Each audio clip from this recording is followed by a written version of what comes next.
It's just about, like, oh no, I don't get to get with Heathcliff. Oh wait, he's back. I will now. Oh no, die. Like, that's pretty much the whole movie.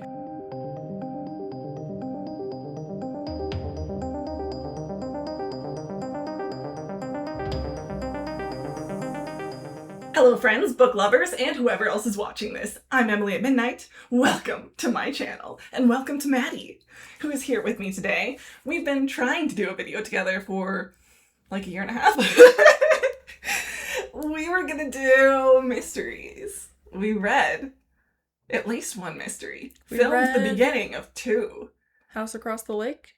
Yes, that's the one we... No? Yes. Yes. Yeah. And then we were gonna do the Agatha Christie one. Yeah. And then we were gonna do... And we just never got back together to finish... Murder at the Vicarage? Yes. Yeah, the first Miss Marple mystery. Yeah. So, you have not seen Maddie, but Maddie has been meaning to be here. I had a few surgeries since Maddie's been struggling. I got new shoulders again. Yay for shoulders. You know. Maddie and I went to college together, and Sure. So I figured no better person to talk about a very college-y vibe book than the literature masterpiece that is Wuthering Heights.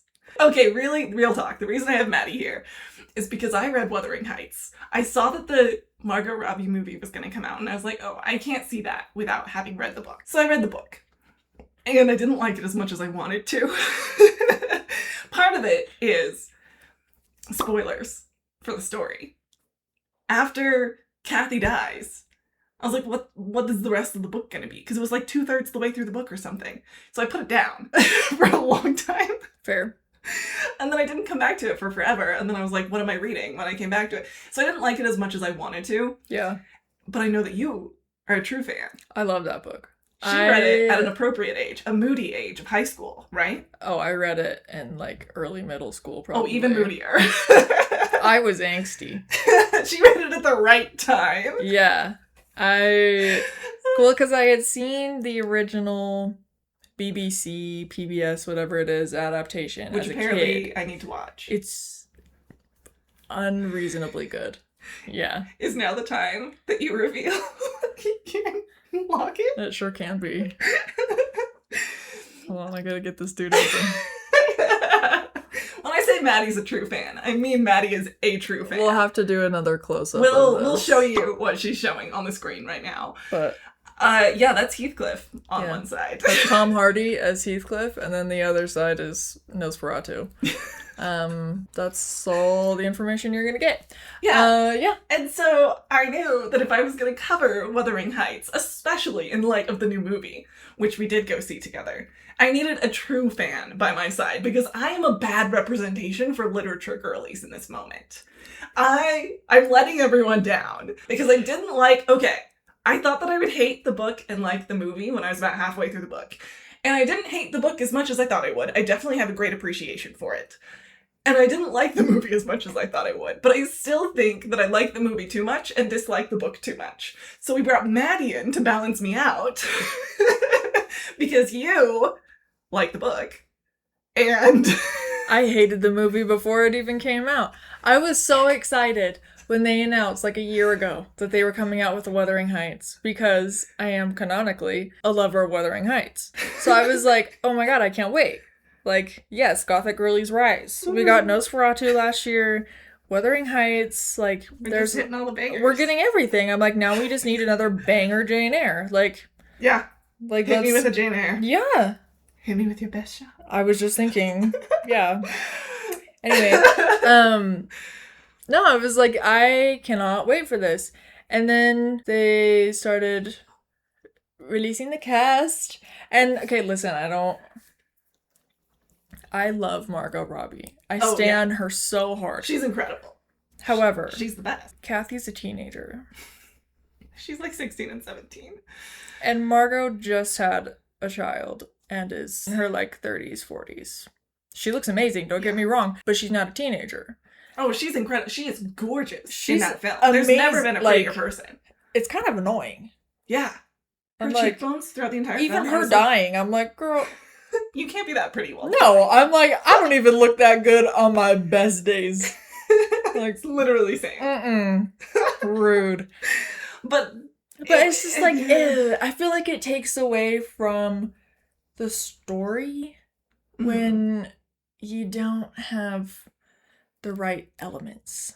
Well, and they did totally change the Yeah. entire story. But, like, All of especially, it. like, Kathy, right? Like, they have a line about, like, she's a spinster, Mhm. something, something. And, like, her dad is the drunk in the movie, which, if you haven't read the book, her dad is a lovely person. Yeah. He's He's a like a great really person. good, everybody loves him. He's very generous and charitable. He adopts Heathcliff and And brings he is him into very the family. kind to Heathcliff. He gives Heathcliff the name, which Yeah, is like he names him and which is like a very noble name. He doesn't give him his last name. No, he wants him to have a good, strong name that can be respected. And in the movie, she's like, I'm gonna name you Heathcliff because you're my toy, and that's the name of my dead brother. Which, dead brother? We're like, girl, I wish your brother in the book was dead. Exactly, because the movie, dad is basically who her brother was. Yeah. Her brother ×2 was older than them and went off and got married. And he was actually nicer for some reason in the book than her dad is in the movie. That's true. Like, that's true. He was a better character. He actually had a dad. couple of redemption spots. Yeah. Which is like saying something because he sucks. He had a wife who was scared of everyone for some reason. And then, and then she hated Heathcliff. The most important part, I think, of the book of Wuthering Heights are the kids of the original generation. Yeah. So Heathcliff's kid, Kathy's kid, and Kathy's brother's kid. Because all of them come together and they are like the core of why the story is being told, who it's being told to. Like, which is interesting. All of the repeat stuff. I didn't like it when I was reading it because I didn't understand that there was more to come. Yeah. Because I'd heard everyone talking prior to this movie coming out. Either everyone hates Wuthering Heights or loves it. And I feel like what I heard was that they loved it for the love story of it, which isn't really what you get in the book. I don't even think there is a love story. Not really. No. And so I think that I was just hearing from the wrong people ultimately because, like, as I was reading the book, one of my big complaints when I was reading it through the first time, which is like I stopped after Kathy died, I was like, I like the core of what's here and I can tell that I will like this. But the fact that the entire book is told from the maid's mouth to the ears of a stranger, and we are hearing it from a stranger. So it's something that someone is hearing from someone who saw it, and so it's like 3 levels removed from the actual plot. And so I wanted to be feeling the angst of like love lost and like the like touch and go almost had sort of a thing. I wanted the love triangle of it all. And so I was really disappointed when you don't super get that in the book. But I didn't realize that's not the point. The point is like kind of how like revenge can destroy everyone. Yeah. And basically, like revenge it is a Gothic and greed novel. And status. Yeah. Like wanting money and status and like what will this do to my image? Choosing that over choosing yourself is your distraction, basically. Like that one choice is the catalyst for everything in the whole book. Yeah, which I feel like we need to give Kathy her flowers because she was selfish and she was very immature, but she was also a kid, like literally 17 when she marries Linton. In an age so when like 16 she does not have any kind of prefrontal cortex or like any ability to make her own decisions. Like this is her survival. Yeah. This is what she has been born and bred to do. Like, this is her only role is to get married to somebody who is well off, well bred, so that she can marry them and have well off, well bred children. And so, of course, raise them that's the same way. What she does. And, like, everyone is miserable for it, but it's not really. I think that the movie did her both more and less justice. Where they kind of made it more of like, oh, well, I'm ruined, therefore I have to marry Linton, which, like, made it more, like, understandable. But also that isn't how it happened. She wasn't ruined, it was just an expectation. Well, and I think they miss a lot of, like, she wants to help her family. Like, she wants to have the money to be able to provide for her family and to save Wuthering Heights because it is crumbling down. It is. Not in the way that it is in the movie. No, that's just a very dramatic thing. But and it does need repairs. It needs people there, and she wants to protect Heathcliff because and we get a line of that in the movie. We get the line of like, I could lift him up if I marry Linton. Yeah. But not in the way that it makes sense in the book. In the book, like, they definitely have feelings for each other, but like that also isn't at the forefront of their mind. It isn't the forefront of their relationship. It's kind of a game of survival and just trying to figure out how to do life. Yeah. And at the time that she goes off with Linton, her brother has returned, taken over the house because her father's dead. And his wife has basically convinced him to oust Heathcliff and treat him like a servant. Mm-hmm. And so all of a sudden, Heathcliff, who had been raised like a brother, is now the jealous brother has come in and unseated him and treated him like a servant for the first time. And Kathy's biological brother already didn't like Heathcliff. Like, he already felt like his place was taken by Heathcliff. Because the dad was so kind to Because Heathcliff. He was so good and kind to him, but it doesn't mean that... He treated him like a third child. Like, but it doesn't mean he loved him any less. Yeah, he just... It's just all these kinds of very complex family dynamics and emotions that I feel like a lot of people kind of write off as, like, just people being selfish or toxic. It's like, I mean, yes, there is definitely some of that. However, yes, there's plenty of nuance there, especially for the time. And that's really what it is a very, very nuanced story until it is not. Until it just gets, like, more and more dramatic, but it's like a slow climb. Yeah. Whereas the movie starts out with a hanging for some reason. We start off strong. In, like, 1502. We're like... I know, like, why are we Why is there a Punch and Judy up in here? Like, okay. Yeah, because when does the book supposed to take place? It's like 18 something? Like, it was set in the time, like Emily Bronte based it on her own life, right? Kind of. I mean, not exactly, obviously. Okay, it was published in 1847. Okay, yeah. So the 1840s.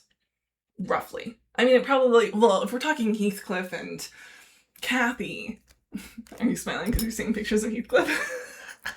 No, I just saw that the new movie has 3 stars. Yeah. I was like, bro, that's generous. Yes, so it would have been like the early 1800s when Kathy and Heathcliff were young. What's her brother's name? Hindley. Hindley, right. So this was something that the movie did that I think has major pluses and minuses, and you'll probably say just minuses because it takes away a big part of the story, but that is they crunched everything together into one generation. It's like a multi-generational, almost like a dynastic story in the book, where we get like Catherine and Nellie and Hindley and Heathcliff as kids, and then we get them as adults, and then we get their kids. Well, Nellie doesn't have kids, but everyone else has kids. Well, they're kind of like her... They're all kind of her kids. Because she's their nurse and their maid, and like, she raised these kids. Like, all of them, maybe. I think she all of the kids, nursed like, or raised all of them. Because I think she nursed Hareton when he first came with I think the brother, she did. with Hindley. Like, she raised these kids. Like, she raised their parents, and then she raised them. So she has seen all of the crap. And why it happens and how it happened. She's like, she's trying so hard to prevent them from making bad decisions. And she's trying to explain because, like, maid. Kathy, the younger, is very, like, Heathcliff is such an awful person. He's terrible. He's a brute. He's all these different things. And Nellie is like, okay, but she's like, I mean, yeah, he can definitely suck sometimes. However, there was a human in there. There was a human in there, and that human died with your mom. Yeah. Like, she's like, here's the whole story of how that happened. It's you. It's you. Oh, and poor Catherine Jr. doesn't get a single birthday all of her life because her father, Linton, is just mourning every single day because Catherine doesn't die of sepsis from her child dying. She dies of childbirth. And she gets, like, preeclampsia or something. Well, she was frail-ish. She had gotten some fit of something. Yeah, and like she hadn't been eating. Yeah, she was. Yeah. And she was fighting with everyone when she died, and so she wasn't taking care of herself. Plus, this is like mid-1800s. So she was gonna die in childbirth one way or another. Let's be honest. I feel like not having the second generation takes away a lot of the consequences of people's actions. And I think that's interesting because I think that they were trying to do something with it by crunching it. Like what I wanted out of it, which I thought they were definitely going to do, and they did in some ways, was to zoom in on the pain of the heartbreak in that part of the story, because there are a lot of like beautiful lines in the book, like like when whatever Kathy our dies, souls are made of, his and and mine are the same, and they use that in the book. And like, do not go where I cannot follow. Yeah. Oh, and okay, they tried to recreate this line in the movie, but they didn't do a good job of it. When he's like, you've killed me and I can forgive that, but you've killed you, or like broken your heart and I can never forgive that. Oh, yeah. And he says to Kathy, he's like, I can never forgive that murder. He's like, you can do whatever you want to me. Like, they recreated the concept, but the way it was written in the book was, fire. And so I wanted to be zoomed in on that, and they definitely did. That is the only focus of the story. It was also slightly hard to understand them sometimes because they whispered too much. I was like, these are such banger lines, and you guys are not delivering them to the extent that it's like, oh man, gut punch. It's just kind of like, okay, whisper, whisper, whisper, whisper, die. Whisper, whisper, whisper, what? Like, we just need closed captions. Yeah. I'm like, this is offensive to everybody from Northern England because you can't understand them. So like by making her father the drunk, they were just kind of crunching in the older generation part of it, and like making her brother and her father one person. And that just makes no sense why he would bring another mouth to feed if he's a gambler. Yeah. And and just like, oh, he has fits of charity sometimes. That didn't make as much sense. No. That's fair. Like, what? It's like the 2 seconds he was sober during the day? I don't think so. Maybe it was when he's early drunk, when he's just a little drunk. Just a little tipsy. And then he's like, yeah, sure, I'll bring another kid home. Drunk him is throwing things. Oh my gosh, but speaking of him as a drunk, okay, I thought that the visuals of this movie were stunning. I loved every single shot, except for a few in a montage where she's living with the Lintons, because it was like weirdly modern, like when she had sunglasses. Their house is weird. Yeah, their house is weird. It like makes me deeply uncomfortable. But the main shot that I hated in the entire movie was the shot with her father dead on the floor and the beer bottles all around. Like, you could not pin the tail on the donkey any harder. You could not hit it on the nose any harder. We get it. He died being a drunk. We get it. I know. It felt like a master's student. Not a master. That's rude to masters. Middle school students, like, trying to visualize, like show me a vice of humanity, and then they're like, this shot, here you go. But no, and then she kicks him and knocks his teeth out. Yeah, was it dentures? They didn't have dentures, really. I mean, they had wooden teeth. Wooden dentures. But his were not wooden. I was like, girl, ivory? what? He was not wealthy enough to have ivory teeth.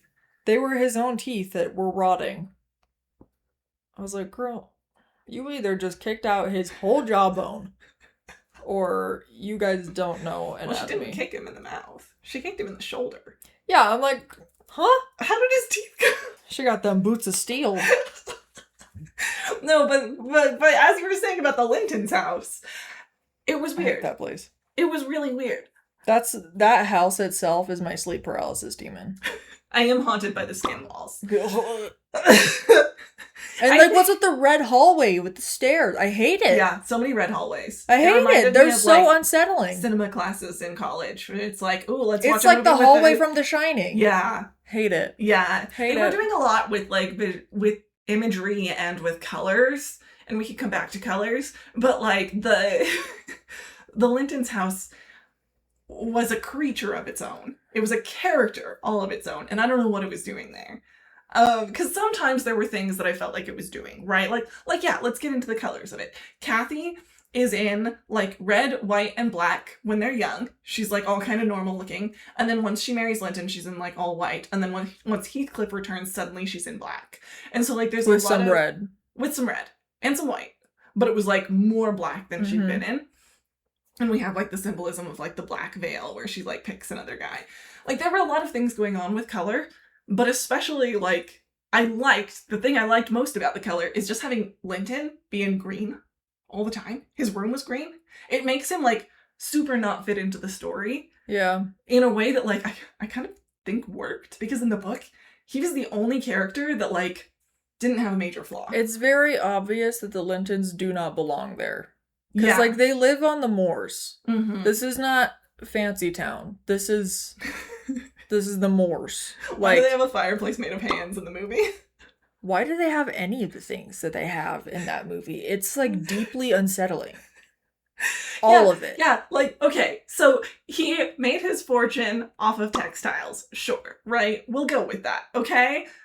Why? It was an interesting choice to make all of the dresses and, like, drapery. And, like, textiles that they would not have had in the 1840s. Yeah, all the dresses made out of, like, plasticky stuff. I'm like, girl, you did not have that sparkly glitter chiffon in 1847. I can tell you that right now. Like, her dress room has, like, plastic drapes. Yeah. And she's got, like, little jewels. I'm like, girl, why you got the fairy lights up in there? Yeah. I'm like, are you going to Coachella in that thing? And the little red sunglasses. I hated it. I hated it. There were some interesting costuming choices. Because, yeah, so in the book, she is a wild, feral child. And then she goes to the And Lintons. adult. Like, she's still freaking wild She's until just a she feral person. goes over to the Lintons. She goes to the Lintons in the book. She comes back after breaking her ankle and being stuck there for 8 weeks. And she's, like, all dressed nicely and refined and acting with manners because she had to, because they were, like, refined people and force refined her. And I think that that's what they were trying to do in the movie with all of the, like, plasticky clothing and modern vibes. But it took me out of it. It seemed like they were trying to do angsty Barbie. They just wanted more Margot Robbie as Barbie. Which, fair enough. We all want that. Yeah, the costuming was weird. I feel like it could have worked, but...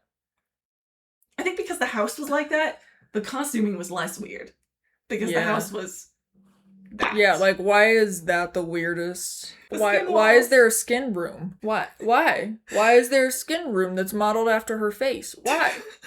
It was horrifying. It's absolutely horrifying. What was the point of that? Her bedroom. Yeah, it's... Like, why did they do Linton like that? Because I like, actually liked Linton. Linton probably would have been like, oh, your favorite color is orange. So we'll make it orange. We're going to make everything shades of orange. He wouldn't have been like, this is the texture of your skin. This is what your veins look like. And look, there's your freckle. What the hell? What did they do to my boy Linton? Okay. They massacred my boy. I think that the skin room is interesting as a concept because, like, if we're treating this like an art film, okay? Like, I've got my cinema bro hat on, okay? Take it off. I hated that. The room is skin. The room is her face. Nope. Because the entire book is obsessed with this concept of her. Like, everyone... Like, the world kind of... It doesn't really rotate around her, but, like, in the least healthy ways possible. They want you to think that it does. Yeah, but, like, ultimately, it's not actually her. And I think that that's what the skin wall is showing. Is, like when... God, when Heathcliff licks the wall. Like, he's not licking her. He's not worshipping the person. I hate that I just said licking her. But he's not worshipping her. He's worshipping the concept of her that he... needs, you know? And I feel like that's what they were trying to represent. And I think it's an interesting concept because in the book, like, she is pretty self-absorbed and Heathcliff is just obsessed with her to the point that, like, he's not even obsessed with her anymore. He doesn't even have any sense of self. It is just Kathy. His sense of self is Kathy. Yeah. That's it. Heathcliff, it's me, I'm Kathy. Banger songs.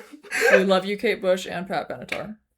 True. So I think the skin room is an interesting idea, but I hated it, you know? Yeah. I hated it. It's doing something. I hated it. Something bad. Well, and, like, if they wanted to actually be doing something, have the skin room be, like, what everybody else is perceiving, and then give her, like, her own little secret space that looks like the Heights. That's, like, kind of rugged, where she's, like, torn down the wallpaper or something, and it's just the stone underneath. So or, fun. like, even when she's having her whole pregnancy meltdown, she, psychotic like, claws break. the skin walls. She, like, claws, but, like, have her actually rip down and show the wallpaper and, like, show who she is beneath the That would facade. be so interesting. There's all this stuff We that can I'm go like, artsy if we want to go artsy. yeah, I'm like, man, you guys were so close. Like the heights were gorgeous. I hated how creepy they were. Well, Especially I from a was distance also when like, there's like the cliffs over it. it looked very. Correct me. Come after me. I hated them, but also like definitely creepy, but also Yeah. like, girl, what house looks like that? Oh, no house. Absolutely, Absolutely no house. none. That is a concept of a house. That It's is the like symbolism of a house. That's a cardboard box on the hill. house that like a preschooler made. I'm like, what is this? Yeah. That whole gate going into it, I'm like, Also, like, why are there no rooms? and why does everything keep getting more and more crooked throughout the movie? Oh, I didn't notice that. Like, all of the shots keep getting more tilty the whole time. Matt, I missed that. That's interesting. But it's only interesting if Heathcliff actually goes mad, which he doesn't.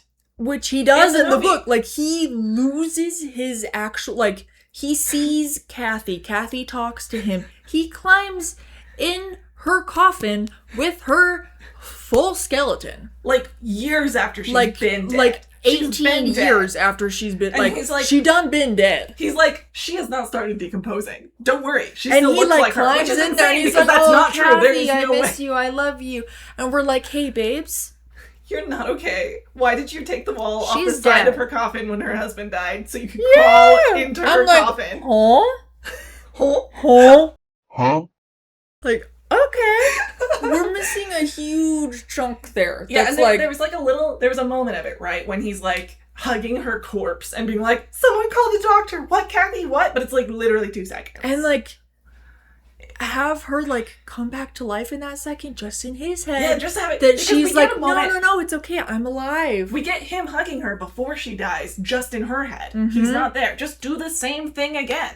But instead it's like... And clip show from their him childhood. starting to break and then end the movie. Oh, that would be so good. Oh, that would be so much better. That would save the movie. Because they end it by like, Oh, that would save the movie. no, just mourning. Oh, she's laying on the dead. She still looks beautiful. I know, like, oh, them hugging as a child and then him hugging her corpse. What a sad love story. Yeah. And then it's like, where is the monster that what is happened to Heathcliff? the baby? Yeah. Like, We decided the baby's dead what now. happened to everybody else? Yeah. What's happening with them? Like, Yeah. is he going to now off himself so that he gets to be with her? Is he going to take it out on everybody else? What is going and, to happen? Like, can we talk about Linton trying to stop Heathcliff coming in to see her? Yeah, he was like, you That don't scene want to was see so her weird. that way. Like, why is he so protective? It was almost like there was romantic tension between Heathcliff and Linton in that moment. Where, like, first off, why is Linton apologizing to Heathcliff that she's dead? And then trying to stop him from seeing her that way. Like, he hates him. Like, He knows that Heathcliff has been getting it on with his wife which, like, in the book for they had like a year. They had like once. Yeah, it was like a something is going on, but it wasn't like going on, but it wasn't hot like and heavy for years, which is No, what it felt and, like. I like, mean, it wasn't for years; it was for every months in the single movie, time, but you like know. still, it was a lot. Okay, that's Like- another thing. Way too much on the smut. Everything. Yeah, it was a very like. It's like distracting where it's like, I'm not okay, enough. I'm not trying to say that people in that time period were not sexual, because people Oh, yeah. have always been sexual. But the way that they approach it is absolutely out of place. Like, for the time period, like, it's fine, just move it forward in time. No problem. If you want to have Well, people and be getting also, it like, on in the town square. That's not even the point of the story. I know. The point of the story is not sex. The point of the story is like who they are and betraying themselves and revenge and like the loss of making self. really bad decisions, the loss of self and Mhm. taking it out on everybody else and madness and all of these And just different becoming things. the worst versions of yourself. It's like literally not even sex. Not at all. Yeah. Not at all. So I'm like, why did now the entire movie Yeah. just become Smut Central? Why? From literally the very first scene. Like, this is exhausting. Yeah, the like over-sexualized, and not necessarily over-sexualized, depending on your concept, the over-sexualized nature of the film is very out of place, because this is a gothic romance, kind of almost a horror. For its time period. It was definitely I so would crude, it was consider it a super horror. rejected by everyone. Yeah. But I feel like the pain of that kind of a story isn't like, oh, we had so much sex and then you died. It's like the not being able to reach each other. Mhm. It's the It's like the close but feelings are missed. there, but we can never. Yeah, you died before we could fulfill what we wanted to Yeah. do. And so I feel it's very out of place in this movie. I just wanted to fast forward stuff. I was like, okay, I get it. Get to the story. I don't care. There's Yeah, like the whole book that Isabella gives her that everything is.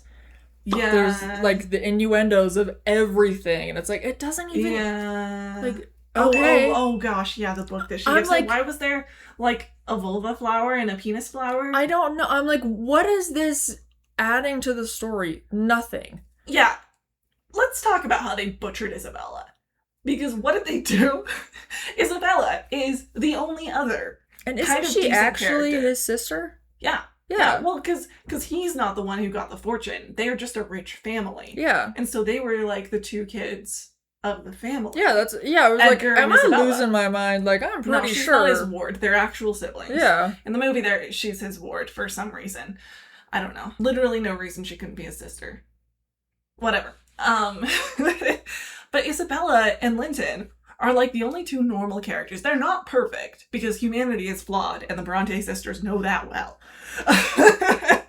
But they're like normal, you know? And Isabella gets taken advantage of by Heathcliff, who's trying to get revenge on Kathy. You can tell that that's what's happening in the movie, but what did they do? You know, so Isabella is 18 in the story, and they made her look kind of close to that in the movie. They made her look like she was 14.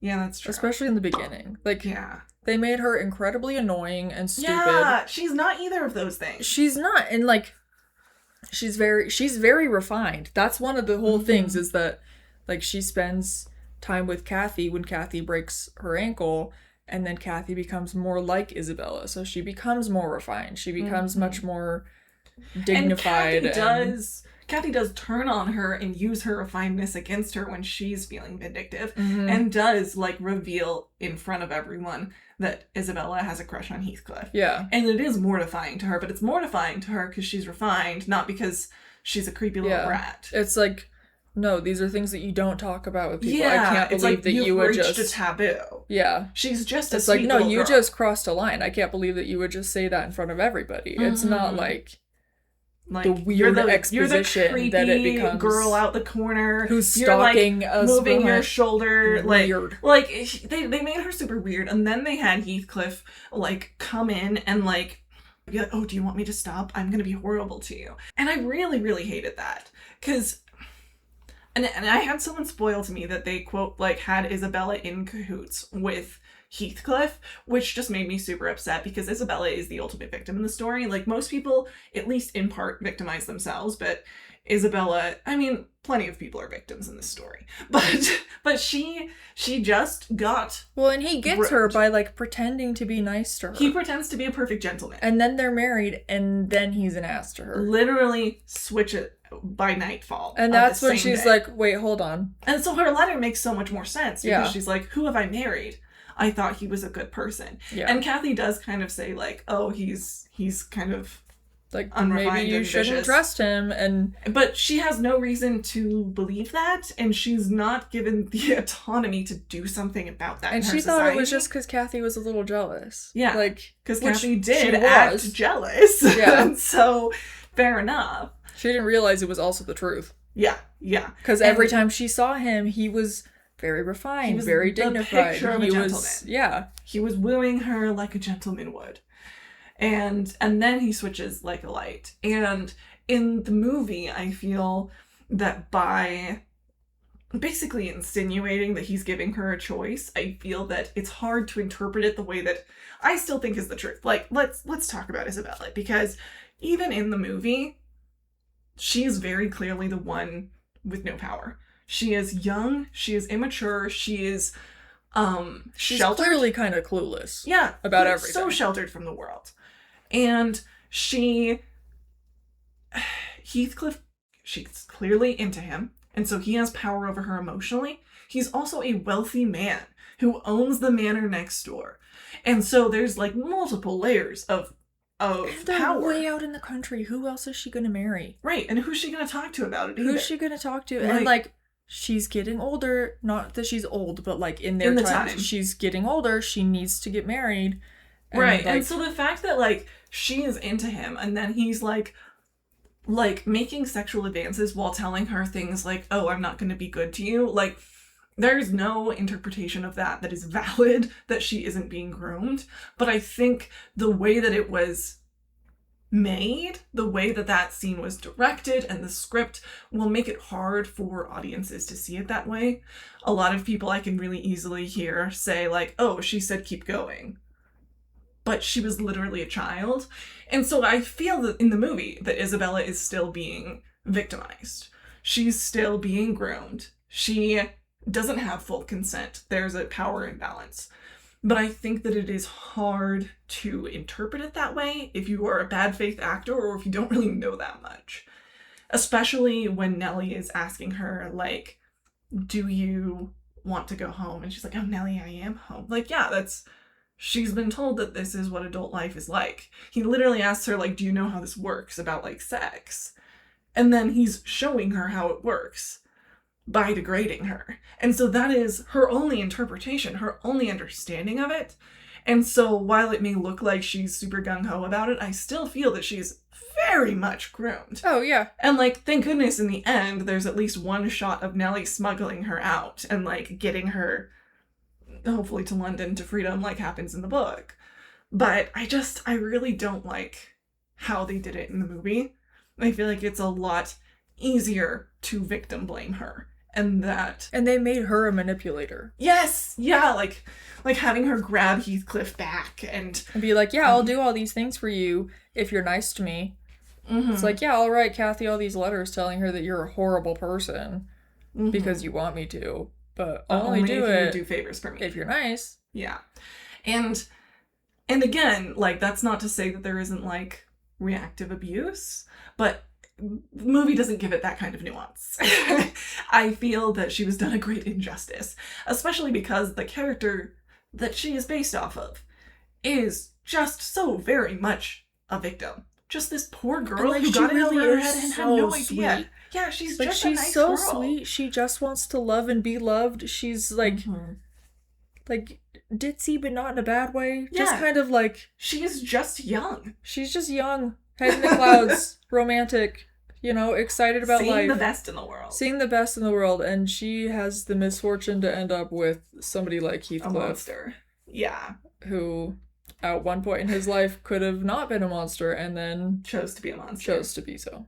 Yeah, and that's a big part that's weird. So, I said earlier, like, they compact the story, and I think that what they were doing with Isabella in the movie is trying to show how... what he does in the book, but in a shorter time frame. In the book, he corrupts everyone for an entire generation afterward. Every single person uniquely and specifically and targeted. He is making everyone into the worst possible versions of themselves in this super, super, like, horrific way. It's pretty impressive. It is. In, like, a really twisted way, but also, he knows like... what he's doing. I mean, props where props are due, but, like... And so I think they were trying to squeeze all of that into one person. They were trying to have him corrupting Hareton and Linton and little Catherine all in just how he treated Isabella. And Hindley, because he also goes on a whole rampage with Hindley. Oh, he makes Hindley the worst version of himself. Yeah. Like, he already wasn't great when he came back home. But he ruins him. He does, and that's how he's able to own the Heights, essentially, is because when Hindley destroys Hindley. He is in so much debt to Heathcliff that little Hareton, Hinton's son, Hindley, he's at a hotel now. Hindley's son is so greatly in debt to him that there's nothing he can do. And he's also a kid. And hasn't been taught how to read or write. Yeah. And all he's ever known is Heathcliff in the Heights. Mm-hmm. And his dad being a drunkard who hates him because his mom died in childbirth with him. Yeah. And yeah, it's And, like, Heathcliff becomes his dad. So he has to trust everything that he says because Heathcliff is the only one who loves him. And, like, to his credit, he does, like, in a twisted kind of way, he actually really does love Hareton. Yeah. But also, like, it's weird. He's still treating him horrifically. Oh, yeah. But he does not know how love works. Like, yeah. I mean, treating people well. Hareton, he's not attacking as a specific revenge. Well, it's kind of as a revenge to Hindley. But it's not the same veracity and ferocity that he feels against Little Linton and Little Kathy, which are respectively the children of him and Isabella and Catherine and Linton. Yeah. And he hates them because he's trying to burn it all down. And he's making them get married. Yeah. Because he wants to ruin everything. Kathy's and he wants to be in charge of them. He wants to make everyone as angry and miserable as possible. Yeah. Yeah. He's trying to make... He wants ultimate power and control, and he wants everybody else to feel as beneath him as he sees them. Beholden to him and in debt to him. And he's like, so I will take everything from you because you took everything from me, which is Kathy. Exactly. Which is Kathy. That's his whole life. She did make a choice. Yeah. Like, and she didn't regret it in the way that she regrets it in the movie. I think that, like, there was regret there, but it wasn't, like, an instant regret. Yeah. And she did love Linton. Where in the movie she's super miserable. I think at the beginning she didn't super love Linton, but then over time she really did grow to love him a lot. Well, and she does say, like, you couldn't help but love Linton. Yeah. But it's very much in, like, a he's a great person kind of love. Like, almost like a respect instead of a love. And she does grow to love him, like you said. Well, and I feel like that's such a big thing, too, with having a toxic and abusive relationship and then having a healthy relationship. Because, speaking from experience, when you have a really toxic and abusive relationship, everything just feels so big and so overwhelming that everything else feels kind of, like, subpar a little bit. Not that it is, but it's like... Everything burns brighter. Yeah, it's like, I don't feel that, like, drowning in this, and I miss like, swimming and fighting and kissing in the rain. It's like, I don't feel like this is life or death anymore. Like, maybe it's not real then, but that's just because you're not in this high stakes, constant stress, abusive relationship. When you're in a safe, healthy, loving relationship where you can actually breathe and it's respectful and you actually do love each other, it doesn't feel like that, which is good. Right, like your cortisol levels aren't through the roof the entire like time. You don't want it to always feel either like so high that it's like crazy complete, or that it's so low that you are like devastated and your body is dying off, like crying on every single surface in the house, and like your baby is also dying. Like it's just these two polar opposites of like either this is the happiest I've ever been or like this is the most miserable I have ever been in my whole life and I will die from this. That's not... Well, and I think all of us growing up are surprised when love isn't so dramatic. You're like overwhelmed with the feelings all the time. Because I think like the Disney fireworks ending leads us to think that like you will just be so euphoric at all times. But, like healthy relationships feel comfortable and like good and lovely. And they're not always euphoric all the time. No. Sometimes you're they are. And sometimes they're not. It's like sometimes you have to be grown-ups and you have to talk about things because you're going to lose your mind. And sometimes it's like, this is the happiest I have ever been in my whole life. Like, this is what it's all about. The levels are lower because there isn't the and it's not adrenaline like, high with it too. It's just like, just like a little, just like the light.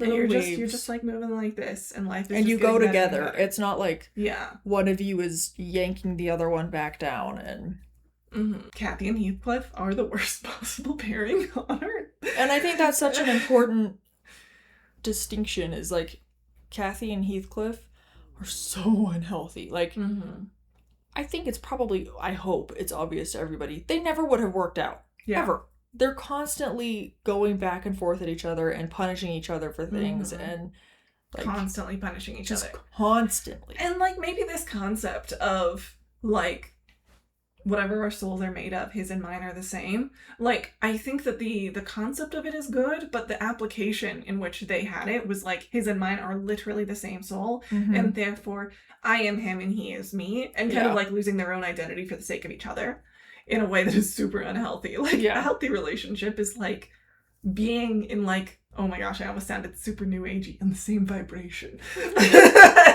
But just like being very much in tune with each other and loving each other and being together with each other as separate individuals. And that loss of individuality can lead to some of the most toxic things. I always hate that, like, oh, they're my better half kind of thing. I'm like, you're not a half. Like, you are both a halves. whole person. You are and they are also both halves. Whole people who are coming together as two wholes, and you make up a huge collection of... It's like the Leonardo da Vinci thing of, like, humans having, like, four arms and four legs. It's like, you're what not... Is that, the homunculus? Is that what it is? Yeah, that sounds right. Yeah. You're not less than as you are. Together you make something more, but you're not half of something. Although, I guess in that, they are half of something. So, bad example. But so you get the gist. But yeah, I think that we lose a lot in the crunching of the timeline. I did like having it be more zoomed in. Perhaps it was a bit too zoomed in. I feel like it was too zoomed in, and then at the same time, like, it was not enough time. Like, you jumped from them being little kids to the Lintons moving in. Yeah. And you're like, you miss all of that time in the middle of, like, everything with her brother, everything, and growing up together, and the dynamic of, like, when Heathcliff is treated like an equal and when he isn't, and like, why are they so close? Oh, because when he's always treated like an other, she's the only one who doesn't treat him like that. Exactly. And, like, he really understands her, and she really understands him, and that's why they get so close. And she's the only person who's ever respected him the whole time. Yeah.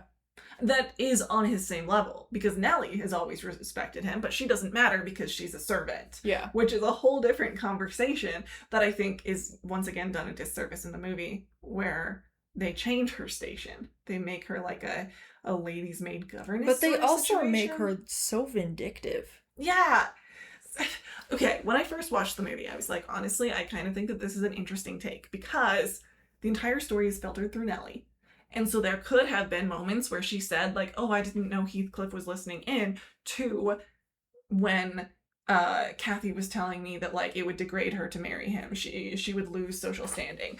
Like, that's an interesting thing to be like, she is the person filtering the story to us, so she could be lying. She could be an unreliable narrator. She might not be the only person who never did something wrong in this story. But on a second watch, when we watched it together, they make her really bad. Like, she's awful. Everything bad that happens is kind of her fault in the movie.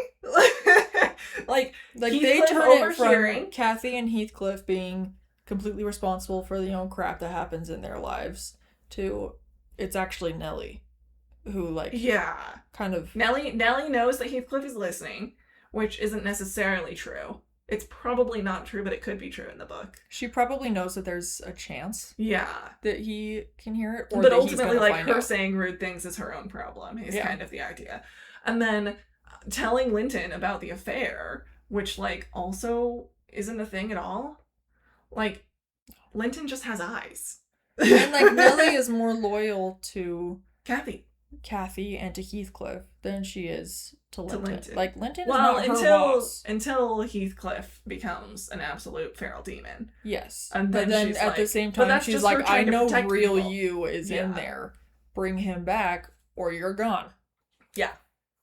And then hiding the sepsis of the baby, which she didn't even know in the movie, but then they made it her fault. Well, I don't know, they made things that weren't even her fault. In the book, like, she is with Kathy all the time. Oh, yeah, she is the ride or die for Kathy. Yeah, and, like, when she's so sick, like, Nellie is always there. Yeah. She's like, what will make you feel better? So she goes and she tells Heathcliff to come. She's like, you need to get your butt over here because she's about to... die, and she needs you, dude. And she's trying to keep from Kathy the fact that Linton is just stewing in his own misery while she's literally dying. Yeah. He is not giving a flying fuck about her. Like, that is his main problem, is not doting on her enough.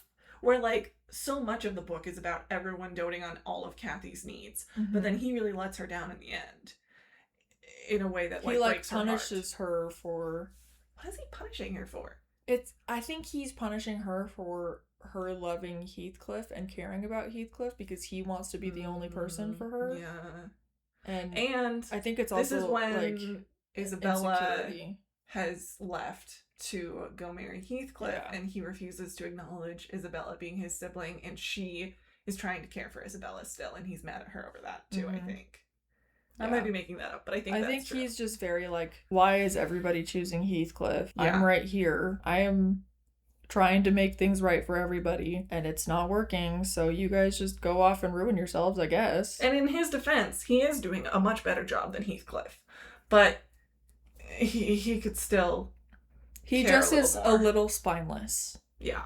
He's one of these really nice people, but who won't stand up for anyone. They don't have like enough of a backbone to say when they're uncomfortable about something, or like, no, actually, I'm really not okay with you going off with this dude who was technically your brother-ish, kind of, but clearly also you're both in love with each other. But yeah, but or like, hey, you're pregnant. I really think that you should spend more time resting instead of go off hiking the moors. Into the moors, getting caught in a rainstorm, and where no one knows where you you are. Time until your health is just absolutely kaput. Yeah, it's like, where's your backbone, dude? Like, this is your wife. This has been your wife for several years. She's like, your wife. She doesn't.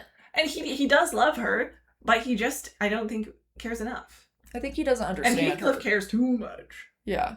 I think Heathcliff thinks that he understands Kathy and that he can just kind of do whatever he wants.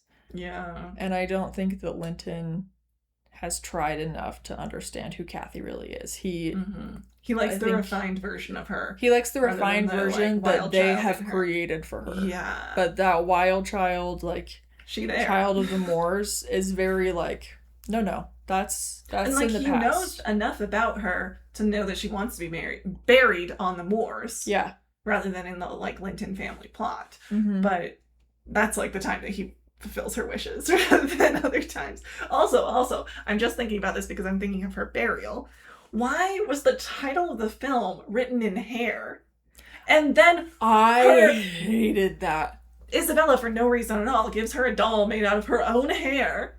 But then the hair in the necklace doesn't even happen. Like, she's buried with a locket of Linton's hair. Heathcliff pulls Linton's hair out, cuts his own, puts it in there. And then Nellie goes and twines the two hairs together and puts them in the locket to actually do what Kathy deserves, which is, like, represent the people that she really loves in there. Always together. She's stuck with both of them. She has a weird life. And so she has a weird death, too.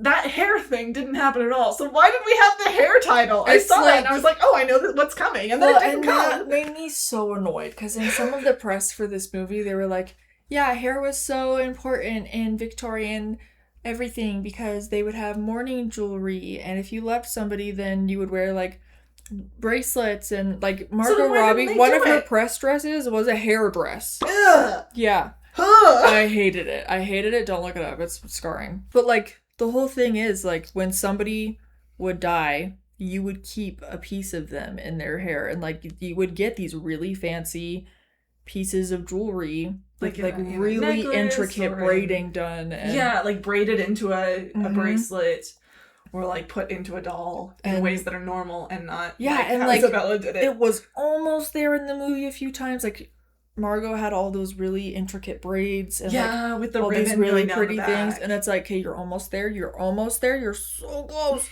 and then they did nothing with it. Yeah, Which is funny because it is a big part of the book. I mean, it's a huge part of the book. It's also just a huge part of the culture. Yeah, it's a huge part of the culture. It's not like the entire theme of the book or anything, but there is that like super critical moment at Kathy's death, the pivotal moment of the entire book, that has the hair, and then they didn't do anything with it, which is just odd. I'm like, you guys kind of suck. And the music. Okay, but when it was just music in all the scenes, when there was no singing. Yeah, just the score was the fine. orchestra. Yeah, that was incredible.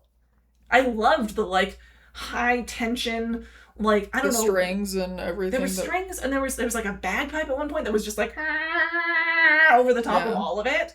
That was like really, really unpleasant in a very like soothing way, like just deeply unsettling. That I liked that. Yeah, and then. I love Charlie, don't get me wrong, I love her. But like that beginning song, I was like, hey, so you don't actually die in that house. You die in a different house. You don't die in the Heights. What happens in the song? Because it's like, I'm gonna die in this house. Oh. That's like the line that she keeps saying over and over. I'm like, but you don't. No one dies in the Heights. Well, Heathcliff dies in the Heights. Heathcliff does. And Linton. Oh, Hilton. Linton Oh, Jr. and little Linton. Yeah. I guess a lot of people die in the Heights. Yeah, a lot of people do, but not Kathy. Sorry. I'm like, I can tell somebody didn't read the book. And I can tell somebody else was like, do what you want. Just do whatever. Here's some money. I think, again, I think that they were doing something interesting with compacting the timeline and having Isabella be the representation of all of the people that he is corrupting and destroying. But because they didn't have him go mad first, or at all, it's weird. He's way too adjusted to the world. And it's like, not my like... Heathcliff.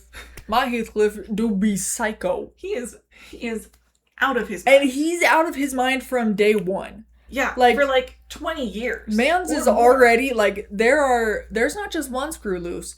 There are no screws. Like nothing's holding him together. Nothing is holding him together. He's already out of it. He's being haunted by Kathy at all times after she dies. And even when they're kids, if there's anything that happens where Kathy is gonna be like, if she's gonna be gone for the day, if he has to be separated from her, being in a different place, he's like, where's Kathy? He's getting the shakes, man. Like, yeah, he's having withdrawals.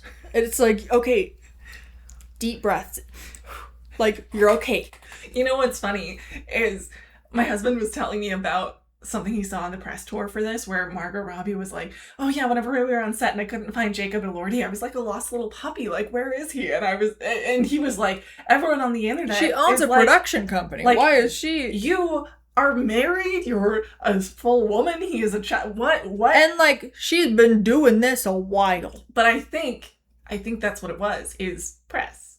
Is playing into the unhealthy connection and obsession between Heathcliff and Kathy. Because, like, what a weird thing to say. I think that was just what it was. Like, there have been a lot of press tours recently where it's a spectacle for a reason. And I think that was what was happening there. Because he told me that and I was like, oh yeah, it's Wuthering Heights. That's what's happening right now, is Wuthering Heights. Well, and that's what's so interesting when Heathcliff is gone for those several years. Yeah. Kathy actually develops a personality. And, like, she has a backbone. And, like, yes, she is devastated. She's devastated. Like, it has broken her heart. She does not let anybody mention him. Like, no one can talk about him. And it's not even just like... Such a stupid throwaway line in the movie where she's like, have I even mentioned him? Yeah, it's like no, you can't mention him because you're going to have a psychotic break. To talk about him. Like... Yeah, but it was the healthiest she ever was. Yeah. Because she got to be herself, even though she was still, like, deeply unwell with the fact that he was gone. Yeah. Which should give you a hint as to what the relationship is. If you are that unwell, being away from them. Like, they were so close to making him go mad. Where he's like, what's that, Kathy? And then you're, like, hearing little Kathy. And, but like, the camera starting to tilt a little bit. And just him being really weird with Isabella. And just, like, all of these things. It's like, okay, you're building to it. Why is he adjusted at the end here? Yeah, he's still Why adjusted. is he processing this? Yeah, and like, on the window a little bit earlier than that, she'd like written Catherine Earnshaw, Catherine Linton, Catherine Heathcliff. Mm-hmm. But like, that was just like oh, I'm thinking about my life, rather than like scrawled and carved on every surface of the inside of this it was box like bed. the bed is covered in carved. Like she is no longer there in the head. Yeah, when she's dying, she's scratching into the walls. Yeah. Like It is yellow wallpaper up in there. Yeah. And like Heathcliff spends a lot of time in the yellow wallpaper box.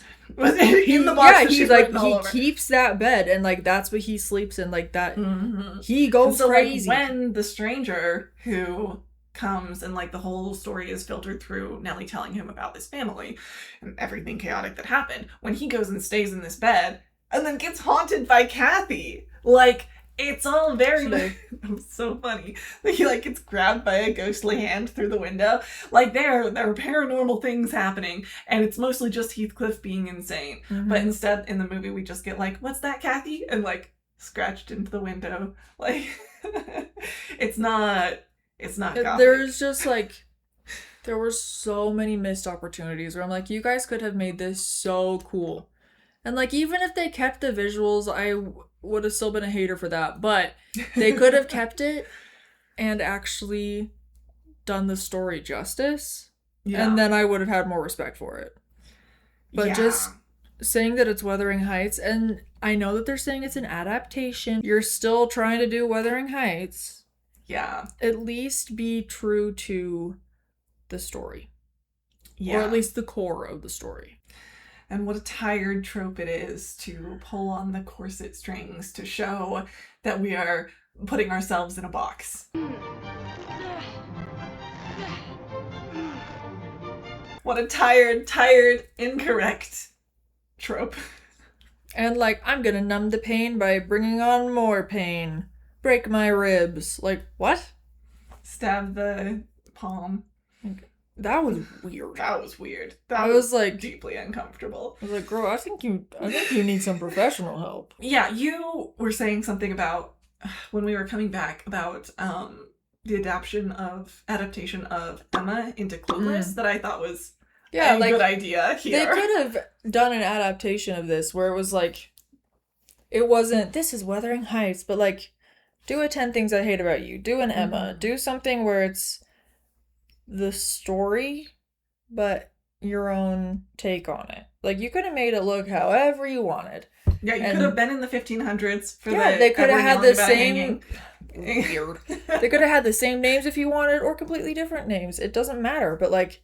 But changing the names, I feel like, does tell the audience that, yes, I'm going to be doing a more loosely inspired thing, but then using the same names, it's like, this is going to be that book. Yeah. And it wasn't that book. I think 10 Things I Hate About You is a perfect adaptation, honestly. That's what, Taming of the Shrew? Yes. Oh, it's such a good movie. It's so good.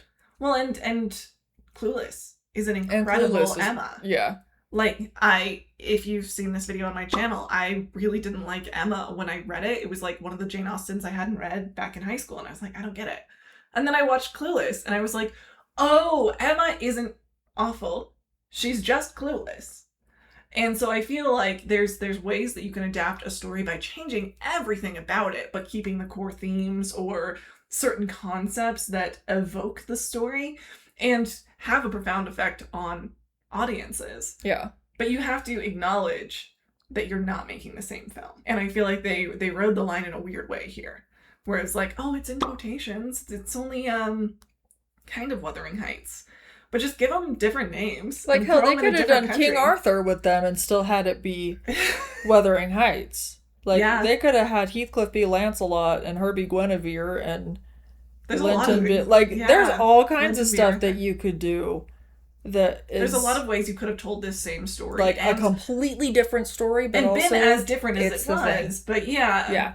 Whereas, because they were as different while saying they were making the same movie, it just felt very different. And I feel like them coming out after they started doing all the press and be like, no, it's an adaptation. It's got the quotation marks.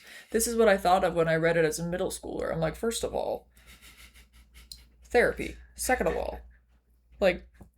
No, but So you didn't read the book then? I get it if you put it down after Kathy died, because what I wanted when I put it down after Kathy died was I want to see the pining. I want to be in their heads. I want to see Heathcliff loving Kathy and not being able to reach her, and Kathy being like, oh wait, maybe I care more about Heathcliff than Linton. Yeah. Like, I wanted to see that when I put the book down after Kathy died. Like, But then why you not read give the us rest a of the version book. that's Wuthering Heights, but Heathcliff and Kathy maybe do end up together? Oh, that would be wild. Like, give us a twist. Like, what would have happened if they ended up together? Would it have actually ended up okay? Or would it have been worse? Just as much of a disaster?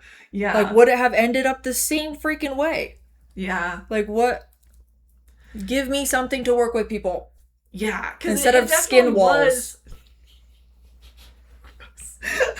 It was a completely different story. While being the same story, it was a completely different story, because the appreciation that I gained for Wuthering Heights upon finishing it was what the entire story was telling of the tragedy of revenge and of losing yourself for another person and like, staying in the lost and, place. Yeah. Like, Heathcliff refused to leave that graveside. He, like, stuck by Kathy's...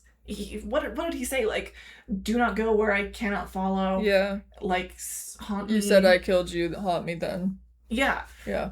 Basically, he's like, okay, yeah, haunt me forever. And he decides to stay in that moment of hurt and loss. And as a result, is trying to destroy absolutely everyone.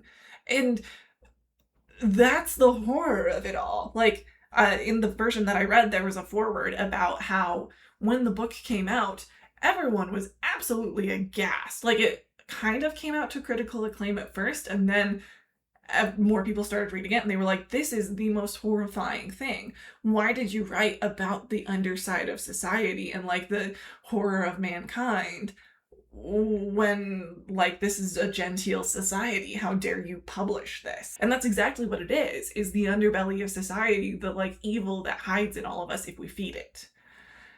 That's what I came out of it with. Yeah. It's like, yeah, you can become a monster if you want to. Everybody is still the same. Like, yeah. That's just how humans are. Mm-hmm. And it's just... That's why it's timeless. Yeah, it's just focusing in on, like, these are the options that you have. You can either change your life for good, or you can change your life and be an absolute monster. It's your decision. And in the book, after Heathcliff dies, everyone else is given a chance to breathe and decide what they want to do with them. Yeah, they leave the Heights. They get to start over. They do, and little Kathy and Hareton end up making a good life together, and she teaches him how to read. Like, the scene was painted so well of her teaching him how to read, and, like, her ringlets being washed, and, like, just them looking, like, clean and happy and laughing. Just, like, the hope of that moment. It was painted so well that after I walked out of the movie, I had a hard time remembering if that scene was in the movie, which wouldn't make any sense, because obviously those characters don't exist in the movie, but it was painted so well in the book that I visualized it as, like, a full portrait. It was a beautiful, like, glimpse at, like, what life can be if you choose to not wallow in the ways that you've been harmed and, like, make something of yourself. And we don't get that because we don't get the second generation. Well, and it's so interesting because they're repeating the exact same things that their parents did. They're repeating those same moments, except they're choosing to go about it a different way. So instead of making the same choices that their parents made and, you know, getting kind of toxic and cruel with each other, they're like, no, it's okay. I'll be patient. Like, keep trying. Like, well, and it's okay. We've got this. And we kind of had that moment with the reading lesson in the movie where we have Kathy teaching Heathcliff to read and then her getting frustrated and, like, being a little bit patient. And it was super out of place with how toxic they are and that didn't follow her throughout the rest of the movie. Like, she does not have those, like, you're right, I'm sorry, I acted badly, let me fix this. But that's because that was a scene taken from The Next Generation. Yeah. That's Kathy teaching Hareton to read and deciding not to have a quick temper, but to... And she does at first. She does. She's a jerk to him at first. And then she's like, you know what? I'm really sorry. And she's like, you know what? I would much prefer having someone to talk to. Mm-hmm. And so how about, instead of being a jerk to you and you being a jerk to me, we be nice to each other. And, like, I can teach you how to read because I only look down on you because you weren't educated and that's not your fault. And because you've lived with Heathcliff all this time. Heathcliff did this to you. Heathcliff is doing a lot of bad stuff to me. Why don't we just team up? And now Like, that she basically. kind of understands him, that they've talked about it more, that they haven't just made all these assumptions about each other again, that... Yeah, because when we first meet them, he's, like, calling her a witch. Yeah, and, like, they're just trusting what other people have told them instead of figuring out for themselves, like, no, actually, this is a really good person, and I'm gonna figure that out because I'm gonna have all these conversations with them and spend time with them and Right. not just trust what somebody else tells me, good or bad. Value the person for the person rather than the concept of the person. Mm-hmm. Like the skin walls. Oh, The concept of Kathy. We're coming back to the skin walls. I just feel like they missed out on such an important part of the story by not having that second generation and just not even focusing on the real problems in the story, the like problems that the characters actually face. Yeah. And the way that they either grow or don't grow. It's just catching one concept from the story. It's just talking about sex, basically. It's just about, like, oh no, I don't get to get with Heathcliff. Oh wait, he's back. I will now. Oh no, die. Like, that's pretty much the whole movie. And that is the summary of Wuthering Heights in quotations. That's gonna be the opening clip. It's just that. Yeah, so these are our thoughts. I think I like the movie for what it is. Like, I still have some appreciation for it, mostly because it's pretty. I like pretty things, and it's beautiful. But it also, like, it isn't doing the same thing as the book at all. And, like, Kathy's a mood. Like, I will absolutely cry on every surface in my apartment. Why not? Oh, 100%. I will, in fact, lay on the stairs and sob. Oh, she was so dramatic. Yeah, but it's also, like, that is, in fact, the best position to be crying in, is, like, draped over the stairs. It is. It is. It's true. It just makes it more effective. I don't know what it is about it. And that scene with Nellie, just, like... Mood. Also mood. Yeah. But no, the book has so much more to say than that movie said. And like, what's with all of the weird BDSM stuff? Oh, yeah. Yeah. Like, what? Why? What was the point of that? Especially with Isabella and Heathcliff, where it almost makes it seem like kink makes you a bad person. Well, it also just seemed like a joke. Yeah. It was just like, is this a setup to make them, like, shocked because you're writing letters to them saying how awful he is? Or, like, is this, like, you getting ready to, like, shock them and freak them out? Or is this, like, actually something that you're doing? And that's not even clear. It is unclear. I think. And I still don't know. I have no idea. And I don't really want to know, quite frankly. That ain't my business. And the stable boy and the maid. Oh, Joseph. Well, Joseph is a little freak in the book, too. But not yeah, that but, way. like, girl, I didn't need to see any of that. Like, I didn't need to see that. I didn't need to hear that. Yeah. I didn't need to... Such unnecessary. And, like, it's like, unhygienic. Biting the bit, though, horse. But I'm like, girl, you don't know where these horses' mouths have been. Like, you don't need to share that. And nay, I say. Why were we spending time on that in the movie when we have so many other things that we cut? Which is, yeah, and like, that's a lot of where my why did they just have, like, from. a tiny throwaway bit about Kathy's mom at the beginning? Why not tell us more about her? Like, is that why Kathy wants to be so... Yeah, like, because do we know anything about Kathy's mom in the book?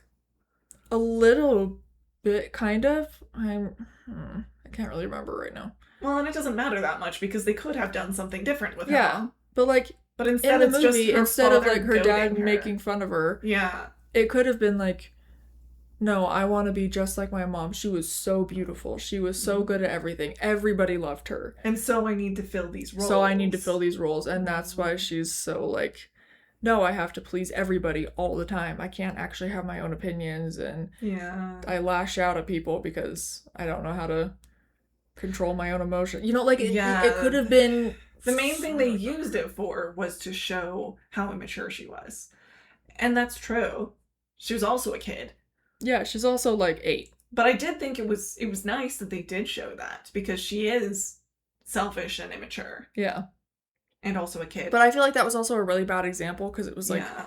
It was, like, her dad fun really, of her. like, making fun and a real sore spot about her mom. Yeah. It just made her dad look worse. Yeah. And then she was like, no, please stop talking about that. Like, that's my mom. I don't want you to talk about her that way. And it made Nellie look worse for laughing when Yeah. she no longer wanted her to. And, like, Nellie is homegirl number 1. Like, again, she is the point of view character, essentially. Because she's the one sharing the information. And since Nellie is, like, such a villain, sound better, but... it's like, all of this is unreliable. Like, if Nellie is the one who's...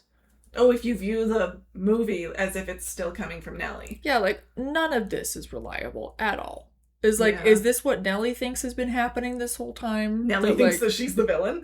Well, like, that she thinks it's just been debauchery everywhere. Like, what is even... Is Nellie just a prude? Yeah, it's like, what's even happening? And so seeing people make prolonged eye contact is just a wild scene. No, seriously. She's like, no, you guys just went to hangings and everybody wants to go to hangings. And when I went, I didn't look. It's like, what? And just nothing made sense. Nothing tied together. And why did it end where it did? Like, where else were they going to end it if they didn't have the second generation? But, like, you just miss out on so much. Well, I mean, much they of what could the have done story another is. time jump, how they did at the very beginning, taking them from kids to adults. They could have taken them from, like, him with her corpse to, like, him in the coffin with her. And being like, no, Kathy, it's okay, wake up. Oh, that would be wild. And then, like, zoom out a bunch and, like, show that he's, like... He's just taking he's the side a lot off of older. her coffin. And like, it's a skeleton, and it's still, like... But he saw... Years have passed, and he is still psychotic. Right, he like, still views her as undecomposed, but she is, in fact, decomposed. And it's, like, 20 years later now, his hair is, like, graying a little bit. Like how it was when he was younger, with, like, the beard and the scraggly hair. He's, like, in the same position with her, and he's like, no, somebody get a doctor. Kathy, wake up. Like, it's the same thing. Oh, that would be wild. Take notes from us. We know how to write this film. We can make it evocative. I'm like, you guys are being lazy. And I don't like it. All right, well, these are our thoughts. It was not really the same story, as happens with adaptations a lot. It just felt so disappointing. I'm like, you guys could have made this so good. Yeah. And, like, the whole cast was so good in it. Oh, they were fire, and everyone was acting their absolute chops off. For real. And I feel like they were so underutilized. Job. Yeah. Like, they could have done so much more than just having a bunch of sex scenes and sex jokes thrown at them. Like, the, like, human tragedy of it all. Yeah, like, give them actual acting to do instead of the whole synopsis of Romeo and Juliet and, like, pretending to be getting it on in a stable with... But you know what's funny about the Romeo and Juliet moment? Isabella is explaining it to Edgar Linton. It is like, I think the maid was the villain the whole time. She said that line, and the movie made Nellie the villain. True. Which was a wild moment. That was meta. So I'm like, okay, is little Isabella, is that how the director saw herself as a middle schooler? Be like, this is my interpretation of this. I just read Romeo and Juliet, and now I think Wuthering Heights, that the maid is actually going to be evil. And then just boom. And then just wrote the movie. I'm like, okay. Yes, girl, give us nothing. So, if you want a beautiful, visual, and sometimes horrifying movie, if you with want Margot something Robbie and Jacob deeply Elordi, unsettling, then watch this movie. Otherwise, read the book. And, like, it is, like, the visuals are very impressive. I will give it that. The costumes are incredible. The, like, moodiness of it all. Yeah. But it is incredibly unsettling from the very first second of that movie. Like, the music starts and, like, the text is even, like, wiggling on the screen. Oh, like the hair. Well, not even that, but, like, just, like, the beginning text is, like, vibrating. I didn't even realize like, everything is just off and unsettling, and, like, the world is just a little bit crooked, and you can already tell. So if you want it to be, like... then yeah, you'll love it. Yeah, it's great. If you want Wuthering Heights, though, watch the BBC version with Tom Hardy. Which we're definitely going to do. Maddie is gonna tie me to a chair and show me the real version Mhm. because I liked this one more than I should have, apparently. I feel like once you watch that one, you're gonna be like, oh, I get it. Yeah. Because that one is very true to the book and the essence of the book. I would love to see a Heathcliff that's worth loving and also evil. That's Tom Hardy. Because Jacob Elordi's Heathcliff was great. He wasn't evil, though. He wasn't evil. He wasn't Heathcliff. Even when he tried to be mean, it was like, you just, like... You're like a little baby animal. Like, I can't... It wasn't the story. Like, you don't scare me, and you're not mean, because you're just over there. Yeah. I'm like, you just look like you're a little baby puppy, and you're just like... He also, can we talk about how he looked, like, super apologetic to Nellie when he, like, dropped the chain of Isabella? Like, he constantly looks like he was like a puppy that was just smacked with a newspaper, and he's like, I'm so sorry. That's what he constantly looks like the whole movie. He just kept having moments of, like, looking regretful, which didn't make any sense for his character. I think he just has resting apology face. His little eyebrows going up. Yeah.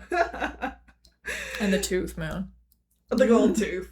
Yeah, that no tooth and then the gold tooth. Yeah. And the one earring. I'm like, okay, George Michael. The earring was good. It was a little pirate, but it was good. I did hate the haircut they gave him, though. Yeah. They didn't need to make him cleaned up, but it was... Not like that. It was a little... I'm like, you guys could have kept his hair a little bit long. It was a little 2019. Yeah. It should have been, like, washed and combed back and, like, in a little yeah, ribbon. Yeah. Give him a little founding father. Yeah. Well, thank you so much for coming along on this adventure, talking about Wuthering Heights and the book and the movie and where the movie fell short and what we like about the book and what we don't like, in my case. Yeah.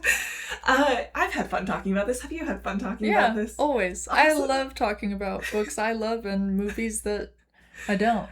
Fair enough. Me too. So, be sure to tune in next time. You never know who I'll have on next to talk about what. I most recently did a video with my friend Gwen about The Space Between Worlds. If you like sci-fi, definitely go back and watch that one. And have a wonderful day, treat people with respect, and pick up a book.